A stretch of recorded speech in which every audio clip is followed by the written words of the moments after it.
Scooby-Doo, Scooby-Doo, Scooby-Doo. On this episode of the History of the Corps podcast with Curtis and Josh, we took a look at the band from Racine, Wisconsin, known as Seven Angels, Seven Plagues. Make sure to follow us on Twitter at IsSurviveByPro for news and latest episode postings. And make sure to subscribe to the show, leave us a 5-star review, and write us a comment on YouTube or whatever podcast service you're using. And if you'd like to see us do some live streams, leave us a comment or tweet us the keyword stream. Now, without further ado, let's start the show. The devil is in Atlanta. Army surrounded.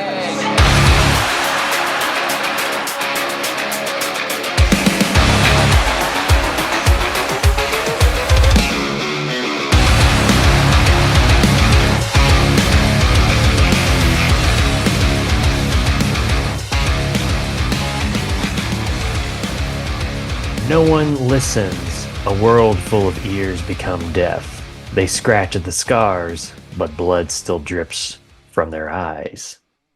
Ew.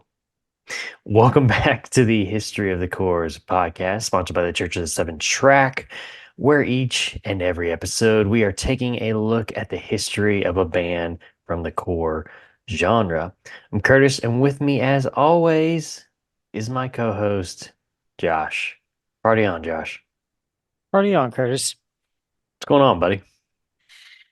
Oh, just doing some of these little are we classifying these as tiny sods?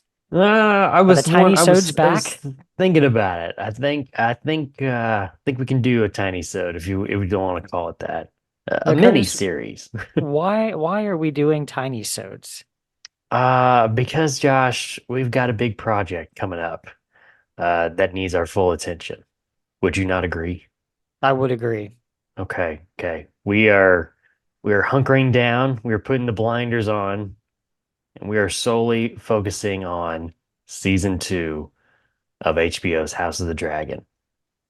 Clap, clap, clap, clap, clap. But Curtis, why would we do that? I mean, because we have a podcast known as the Throne of the Dragon podcast. Ah, Is of that course. the answer you were Of looking for? course. Yes, Throne of the Dragon season 2.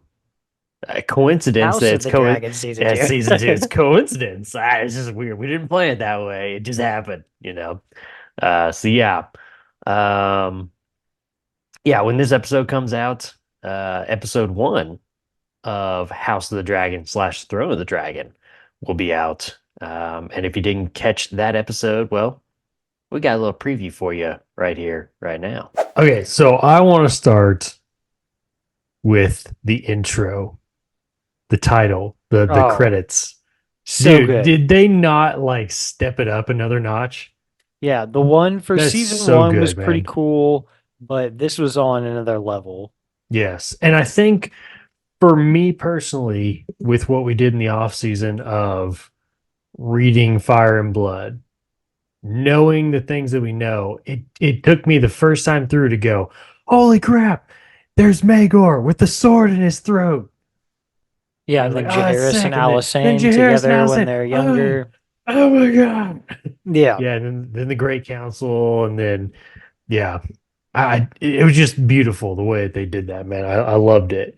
It kind of took me a moment at the very beginning to try to figure out, okay, what's going on. But then once I saw Magor on the throne dead, I was like, okay, I know what's Clicks going for on you. here. Yeah, I was like, okay, here we go. And so I had to go back after I got done watching it the first time, go back through and try to see if I could try to pick out some more stuff from on the beginning side of that. But great, dude.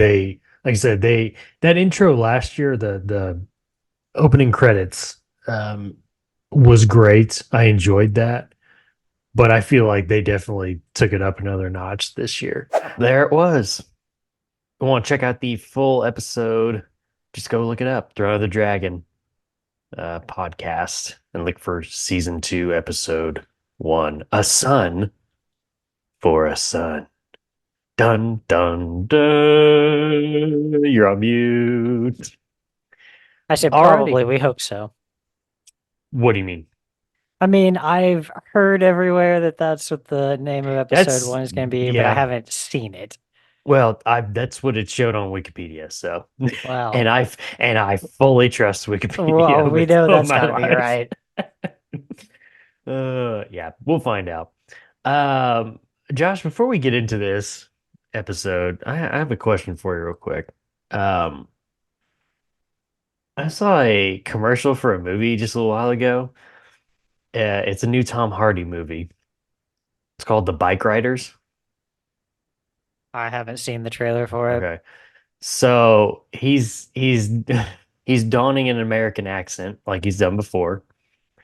I do not like his American accent No. at all. It seems really cheesy and kind of fake, which I mean it is, but fake. I don't know. I was kind of wondering what you thought about Tom Hardy's American accent. What? I can't think of a movie off the top of my head where he has an American accent. Venom.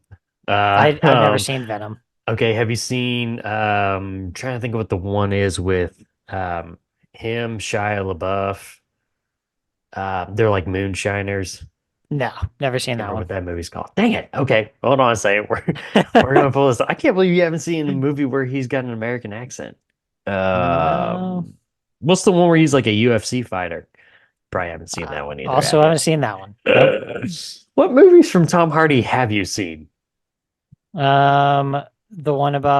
The one where he plays the twins, Legend, Yeah, that's British though. Okay, okay. and You've then seen Bronson, yeah, but you've seen what's the one with him and Leonardo DiCaprio? Inception. No, well that one too. No, dang it. What is it? Um, oh my gosh, The Revenant. He's got an Oh, American okay. accent in that, Does but I he? don't think it's yeah, but I don't think it's as bad as I feel like his character in some of the that's a other little ones more though. cartoony too. In The Revenant? Yeah, Really? Okay. because Interesting. especially like further down the line, like once he Okay. starts like catching up with him, I don't know. It's an over the top character a little bit for me. Okay. Um, Lawless was the movie I was thinking about with him, Shia LaBeouf, Gary Oldman's in it. Yeah, No idea. No idea. yeah. Anyway, You got a wait, wait, list wait, of wait, whoa, movies whoa, with whoa, him whoa. with American accents? Oh, dude, that's interesting. The that movie, Nick, The Lawless, was written by. Is it like a book? S- It was screenwritten by Nick Cave, the guy who was in Bad Seeds? Nick. Yeah, Bad Seeds. I think. Huh. Now hold on a second. It looks like him. Yeah, Nick. Yep. Yeah, that's interesting. Weird connection. Weird. I don't know. It just feels like some of the movies I've seen where he plays American characters, it just feels really forced and just like not natural at all. You What's it know? called? The Bikers? Yeah, the bikers. It's got Is it oh, like what's that? okay, it's motorcycles. Yeah, it's motorcycles. Yeah, there's I was like a like, this is gonna motorcycle be gang. so lame if it's like they're Motocross. bicyclists. Yeah, they're bicyclists. Oh man. Yeah. Anyway, I just kind of wondered what you thought, but apparently you haven't seen him in anything with an American accent. Oh, he's thinking about it. He's processing. Kind of a confused look on his face. He almost sounds like he's got kind of an Italian accent though. Like it sounds like New York, maybe. Okay, this is Yeah. Chicago. Okay. Yeah. Oh my All right. God. This is this is ridiculous. Yeah. They're making him look like Johnny Depp in this movie. Oh, Who knows? nice. Might be a good story, but yeah, just the first few seconds of the trailer, I'm like, oh my God, this is all these accents are so bad. Even the chicks Right. Yeah. Anyway, yeah, I just wanted to see what you thought about that. But all right, Josh, let's get on into it here. Our short little history on the band known as Seven Angels, Seven Plagues. Have you ever heard of this band before, Josh? I've heard of them, but I've never listened to them. Okay. Yeah, me either. I've never even heard of them before. Easy to pass over with one album. Well, yeah. I don't even remember how like I stumbled upon them in the first place. I mean, here in the last year or so, half a year maybe. I could see Um, them popping up, like if you were listening to Zayo or something like that. yeah, okay. And that's it's interesting because I did in one of I think it was the EP I had said that I felt like there was some Zayo influence there. But yeah, that's interesting. Categorized in the genre of metalcore, this band formed in 1999 in Racine, Wisconsin, out of the aftermath of two local bands known as Cast Ahead and Intercede. How familiar, Josh, are you with Midwest core music? Eh, Eh, okay. this could go either way. Oh man. Drummer Jared Logan would bring together members David Lazinski on bass, Matt Matera on guitar, Ryan Morgan on guitar, and Timo Rios on vocals. Now, David Lazinski on bass would not stick around for very long as he would be replaced by Kyle Johnson quickly into the band's inception. Get the hell out. This quintet would quickly begin to write and record a demo album 2000 Until the Day Breathes and the Shadows Flee EP, which was self-released. Produced by Will Just and Bill Stace. This is the only album featuring original vocalist Timo Arios. And we'll talk about the differences in vocal styles here in just a second, Josh.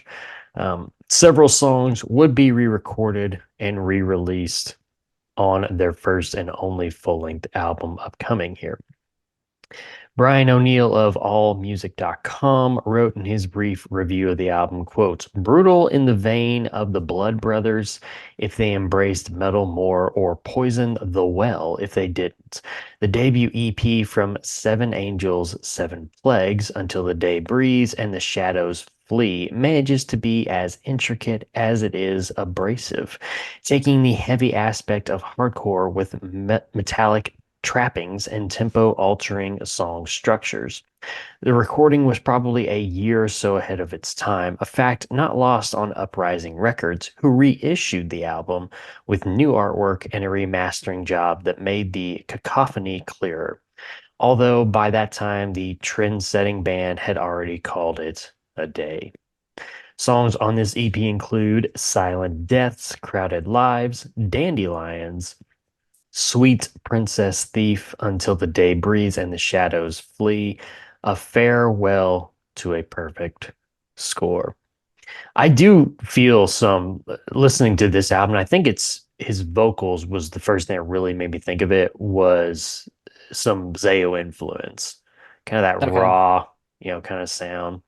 Yeah. Um, but what did you think about the EP, Josh? I like start the album artwork. I love the album artwork. Yes. Yeah. Now, which one are you talking about? Because the original, The original the um with the X's on the hand. okay, so that's not the original actually. Oh, I thought that oh no, that's the That's the reissue. okay. Yeah, because that Yes. was So 2003. yeah. Okay. So the cool thing about that, and I think I'll it's in my notes here later on, is that one and this one behind me, which is their debut album. They're kind of similar. They're supposed to be kind of paying a homage to Miles Davis. I think there's just like one specific album from Miles Davis. It's kind of like in the same kind of style where it's like a live shot. Okay. Um, but I really love the artwork. This one behind me, and then the one that we're talking about now, Until the Day Breeze. Those are some pretty sick stuff. And I look at that, and I'm kind of like, okay, I'm about to get into some raw, like not very well produced. I mean, maybe not well produced, but just like it's left with some room to breathe, you know. type Yeah. music, and I like that. Um, anyway, continue on, Josh. Yeah, I mean, just like you were saying, it's the rawness that I think mostly gets me for them.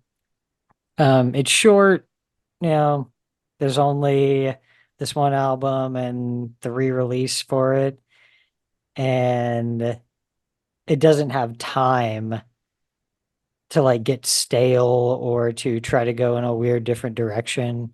Right. So I kind of like some of these just little one-offs. Yeah, and But then I will say it's slightly disappointing that on the re-release with that artwork that when I look at that, I'm like, okay, this is going to be a really raw hardcore album, like straight edge hardcore, right. and then it's not. So that is that is like slightly disappointing about it, you know. But Okay. Okay. Well, yeah. Um, uh, I was gonna say something, and I forgot it. Thanks a lot. well, You've ruined it. Yeah, we've talked about it several times over the last however many years we've done this podcast of we enjoy when a band knows what they want to say musically, lyrically, or whatever, and they get in there and they get out. yeah, You know, I don't trip around on your stuff. We just talked about a band the other day that their lyrics were too all over the place, not really sure what you're trying to tell us, and you obviously stick around way too long. Um, you know who we're talking about. You, Josh, you know who we're talking about. Mm. I was waiting for the yeah, yeah. Uh-huh, uh-huh. Um, Smile and nod your head to show you uh-huh, hear her. uh-huh. Yeah. No, no. Um, vocally, I feel like they did on both albums. We're getting two different vocalists here, but I feel like they kind of did some dual vocals, more not really like dual, like there's two different people, but like layered vocals.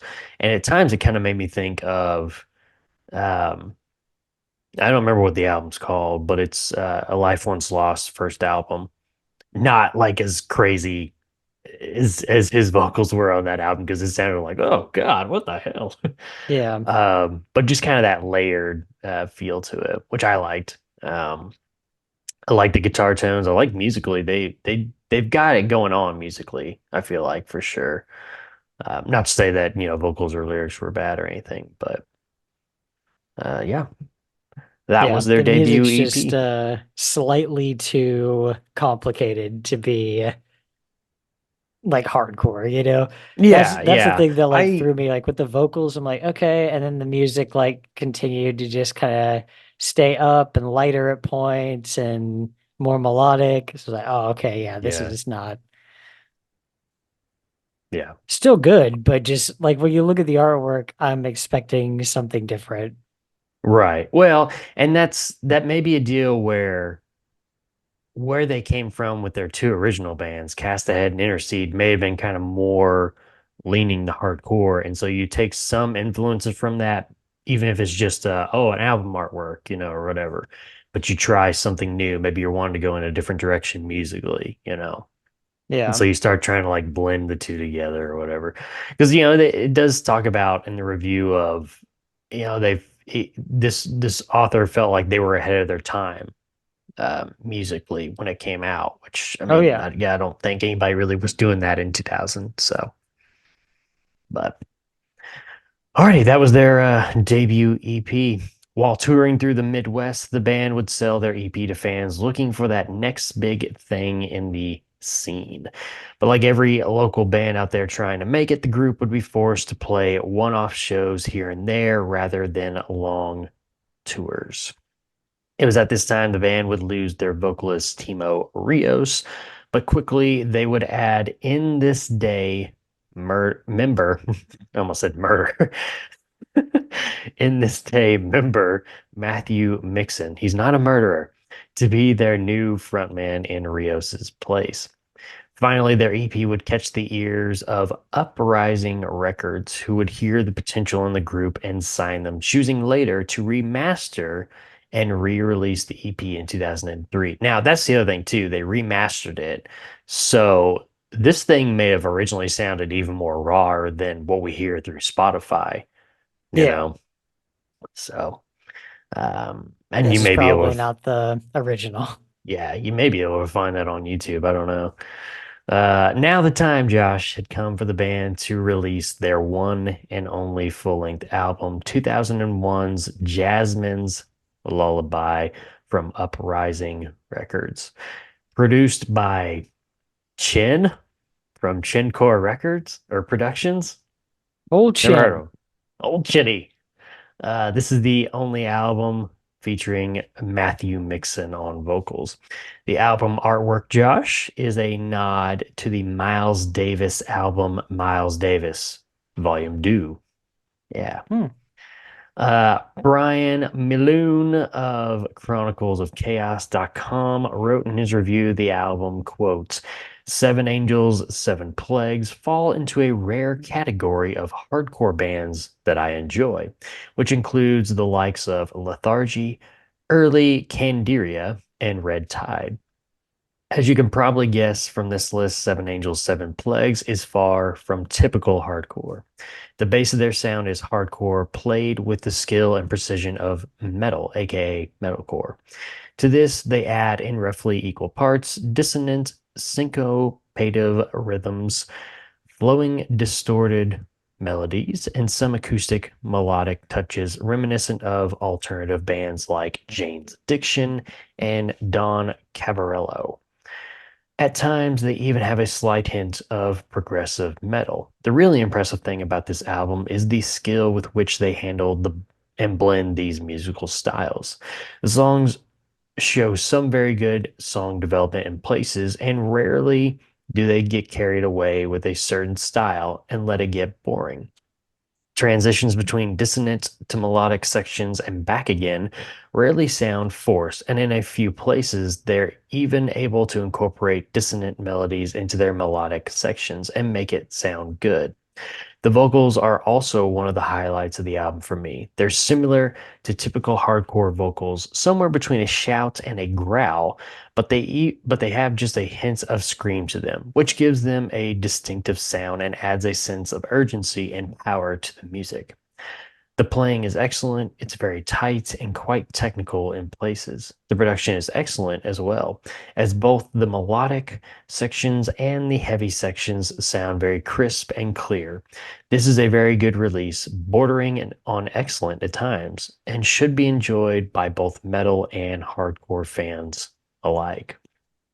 Songs in this album include A Farewell to a Perfect Score, Someday, The Commentator's Despair, The Afternoon, Away with Words, Dandelions, Arcadia Fires, Jasmine's Lullaby Part 2, Silent Deaths, Crowded Lives, and the finale, Jasmine's Lullaby. Josh, what did you think of their one and only full-length album from Uprising Records, Jasmine's Lullaby? Pretty good. I mean, it's along the same lines as the first one. We're not making any like major changes here. Well, and it It's helps just that kind of helps with the fact that they brought over some of the songs too. So it's like you're kind of getting half of a new album basically. right. And you can So, definitely tell there's the new vocalist, you know. right. Yeah. Like that's pretty obvious, but Yeah. everything just sounds a little more tightened up maybe. Um I would agree. but I mean it's still kind of right there in the same vein. It's what you would expect a first like full length to be Right. from a band that like that's the EP you got. Right. Exactly. If I It say feels coming like off the the EP. next logical step for a band Right. like that. Yeah. Yeah. It's just unfortunate. That's all you got, man. Right. What could have been, man? Yeah, what could have been? Yeah, but how much, I mean, honestly, how much room to go? Right. You know, like Well, and there's I not that much room for a band like this. Right. And I think you and I have talked about it before. It feels like, oh my gosh, we talk about bands that's like you went way past, I guess you could say prime, your peak, whatever you want to say, and now you're just like you're just putting out crap or whatever. I feel like some bands need to realize that they have a place in the history books of like you just make one or two albums and that's it. And those one or two albums are good, they're popular, whatever, and then you should just leave it at that instead of no, we can continue to do this, and then it just gets worse and worse and worse and worse and worse until you just alienate almost all your fans, it feels like, or at least your Right. original fans, you know. Yeah. I don't know, I just feel like there's some bands it's like your place in history was like back there, and like you should have just recognized it and left it like that. And then if you still want to do music, that's cool, but like go do it like something else, you know, especially if you start changing your sound, go do that over there in a new project or whatever. Yeah. But What was the and band that that's we talked about that I can't remember, that they had the song on Hardcore Drive-Bys? Symphony in Peril. That's right. Yeah. Um, it's like a band like that. It's like if you're just producing kind of the exact same thing over and over again, and it's not even something that has like a big wow factor. Because we talk about a lot how we want a band to keep relatively the same sound, but that Right. doesn't mean produce, three albums in a row that all sound exactly the same, because I just lose interest. Right, exactly. Yep. So yeah, thinking about a band like this, it's like how much longevity do they have if this is just all they're gonna put out? Right, to keep it interesting. Yeah. And Yeah, we'll I would never know agree. because they don't get a sophomore album. Right. Yeah. That's a band, that's the album that defines most bands. So hard to really say and Well, make but a yeah. definitive Right. answer there. Yeah, I mean, I don't think that this this band is, going to be would be one of the better ones on like Spotify or anything. I think they would have their place and just kind of be there more in kind of the underground, probably, but never seeing the light of day. I don't know. Yeah. But one of the beefs I do have though is I like the acoustic track in the middle, the afternoon. It's kind of the instrumental transition track, but it's not really a transition because I mean, there's it's just kind of like it goes from commentator's despair and then it just like turns right over into the acoustic track of the afternoon. And then like Yeah. there's no real transition from A to B to C. It's just here's A and then there's B and then well here's C again, you know. Yeah. I would have liked to see a little more transition with that. But at Yeah. The that placement's point I'm like probably not just nitpicking. great in this album, like the order they chose to go with and everything. Yeah. So it Yeah. I feels a would little bit at times like the changing of times from Under Oath. There's like oh man. points in that album. There's like points in that album where you're like, okay, I don't know if I would have thrown it together like this, or even if you want Yeah. to go back, like Cries of the Past, like that's not a good Oof. Oh boy. assortment. Like you got to go with a different order there.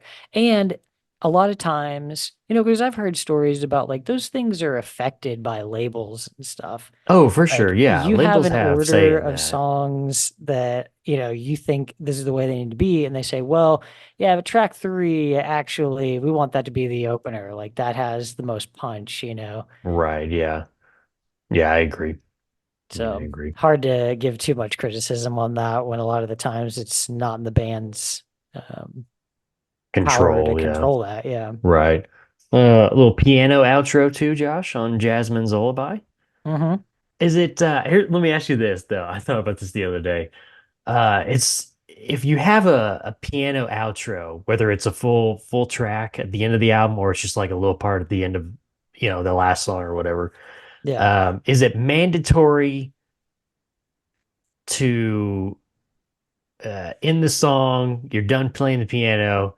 You close it. You hear the creaking of the bench, and then you hear the clip clop, shit of the door. Because I feel like that's almost mandatory when you're doing that. I don't know why everybody Seems thought like like everybody does all that, the man. background noise was so cool there for a while. Yeah. There's a lot of songs they do that in, but another one that popped into my head immediately was Emily by From First to Last. Oh, yeah, with the acoustic guitar. That ends, and then you hear the guitar be put down and the walking out and the door closing. Like it I just would cut like it to off. hear. I would like to hear somebody like run away, then like slam the door a couple of times. There's a bathroom too close. You can hear Oh somebody my taking a shit. gosh. Sounds like a good parody song right there, man. That would be pretty funny. Shortly after the release of their full length album, vocalist Matthew Mixon would leave the band, promoting the members to recruit former vocalist Timo Rios back, which he accepted. All Welcome right. back. Welcome back. Remember that time we pushed you out of the moving car? Yeah, we want you back, buddy. We We want want you you back. back now. The band would be joined by the musical act Comprise on tour to support their new album. But during this tour, Josh, when en route to a show in Savannah, Georgia, their tour mates from Comprise would be involved in a wreck which ended up killing two members of the band. Very soon after this occurred, Timo Rios would leave the band again for a second time. It seems that the wreck and the loss of their friends from the band Comprise really kind of did a number mentally on the band members, and I could see that. I think that's what happens with Timo leaving, and I think in the end that's kind of a reason why they end up breaking up in the end. Yeah. Now, in Timo's place, the band would bring back Matthew Mixon. Hey, remember that Oh, time we dear pushed you out of the God. band? But he's only playing one show, Josh, and one show only at Hellfest 2002. But he too would leave again, leading the band to recruit Comprise vocalist Jesse Zaraska in the vacant spot. There we go. And they're like, hey, remember that one time we were on tour? And no, we're not doing that. Zaraska on vocals would play a couple of shows with the band, the last being Furnace Fest 2002, before founding member and drummer Jared Logan would quit the band, leading to the eventual breakup soon after. Now, in the aftermath of the breakup, Josh, Kyle Johnson, Jesse Zaraska, and Ryan Morgan from the band would form the metalcore group known as Misery Signals. Ah, Interesting. Interesting. While Matt Matera would join the metalcore band Dead to Fall, later starting his own mastering and recording company called American Modern Studios, while other members joined bands such as Burning Empires, Adderall, and For Death or Glory. In 2005, the band, minus founding member Jared Logan, would play 3 reunion charity shows with Misery Signals drummer Brandon Morgan in Logan's place. Now, while Seven Angels, Seven Plagues remains dead, their mark left on the scene is still remembered as a retrospective from the Milwaukee alternative weekly newspaper, the Shepherd Express, in 2014 stated that the band, quote, continue to be a major influence on young metal and hardcore acts more than a decade after their breakup. And that, Josh, is the short-lived history of Seven Angels, Seven Plagues. Final thoughts on the band, Josh? no, I mean, like I said, I would have just liked to see a sophomore album, see where this might have started to head. But sometimes that happens, you know. You have too many problems too early on in a band, and that doesn't bode well for No. things down Sometimes the road, it's you know. yeah, it's So like sometimes it's kind of good to be like, okay, let's end this thing before it gets worse. right. And You then know, or three of the these guys things go popped ahead, and you know. form Misery Signals, you know. Right. So that's like you were saying. That's sometimes you got to look at a project and say, okay, there's not really any longevity with this. What are my other options? Or should we Right. start It's done its something new or purpose. different? Right. Yeah. So, And sometimes you can, I mean, you have to start somewhere. And not right, everybody starts a band and then, that one band just gets big. Sometimes you have to go right. through It several doesn't bands work. Yeah, it doesn't before work like you that. find something. And some of these guys went through this band and a couple others before they, started Misery Signals. And now Misery Signals is a big thing, or whatever. Yeah. So, well, alrighty, Josh. Let's head on out of here then. Make sure to follow us on Twitter at IsSurviveByPro for news and the latest episode postings, not just on the show, but our other shows as well. We have the History of the Corps After Hours podcast, where I sit down with my good friend and avid listener of this very podcast right here, Eric, and we talk about some of the bands me and Josh have already discussed. We also have the Red Right Hand podcast, which has covered all 6 seasons soon to be the movie about the Peaky Blinders. Oh, That'd baby. be fun. Oh, baby. Oh, baby. Oh, mama. And we also have the Throne of the Dragon podcast, which so far has covered season 1 soon. Well, I don't know why I'm saying soon. It's happening right now. It's happening right before our very eyes. Season 2.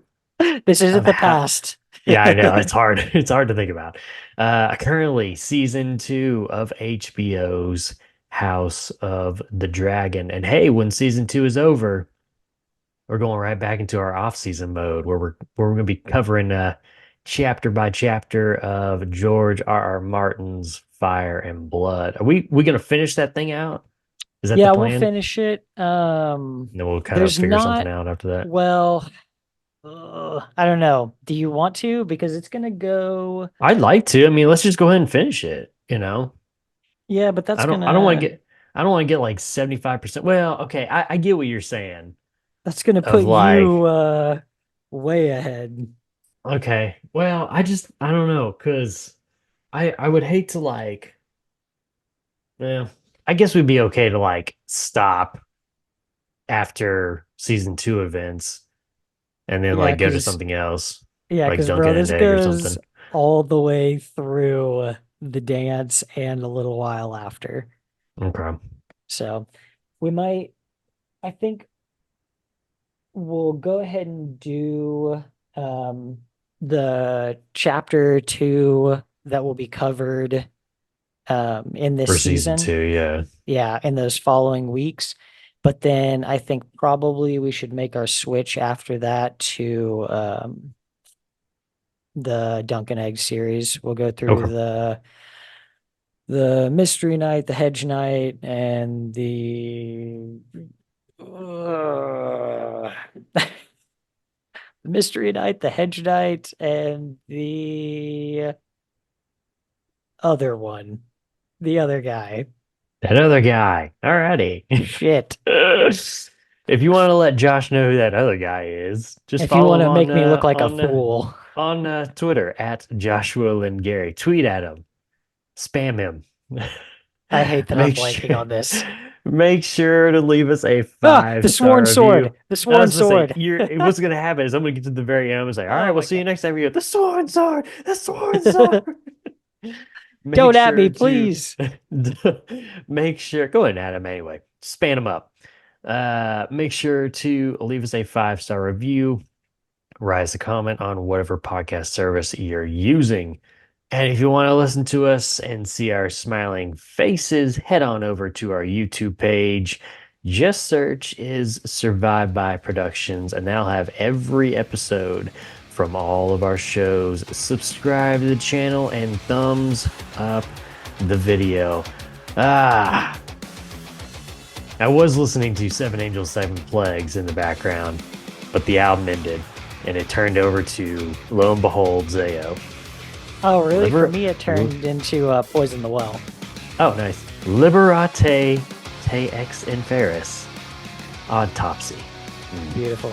Delicious. Love that, man. Alrighty. Until the next episode, where we're doing something way different than Zayo or Seven Angels, Seven Plagues. cannot wait to talk about Josh's favorite musician out there in the world, Craig Owens. We'll see you.